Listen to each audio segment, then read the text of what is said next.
আপনারা দেখবেন পুরো 1 মাস আপনাদের দ্রব্যমূল্যের মোটামুটি সব ব্যাপারে একটু সহনীয় ছিল, এবং ঈদের বাজারে দেখবেন আপনার বাজার মোটামুটি সে ছিল, খুব কোনো টেনশন ছিল না। অনেক সময় বাজারে দেখা যায় এই বাজারে চিন্তায় ও বাজারে চিন্তায়, এটা মোটামুটি এবার কিন্তু শৃঙ্খলা ছিল। এর আগে কিছু যে ঘটনা ঘটেছে বাট এটা উল্লেখযোগ্য কিছু না।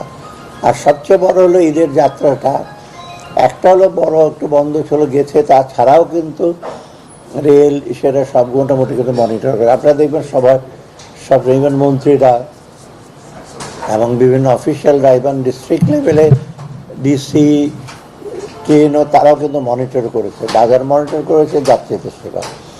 অতএব আমি বলবো যে সার্বিকভাবে এসে, আর একটা ভালো কতগুলি নিউজ, আমাদের রেমিটেন্স আসছে অনেক বেশি, এবার 3 বিলিয়নের মতো। তারপরে আপনার ফরেন এক্সচেঞ্জ রিজার্ভটা একটু বেড়েছে। আর অতএব সার্বিক দিক দিয়ে ঈদের সেটা ভালোই হয়েছে। আর তার মাঝে একটা খবর আসছে যে ট্যারিফ, ট্রাম্প সাহেব একটা নতুন করে তার রেসিপ্রোকাল ট্যারিফ করেছে।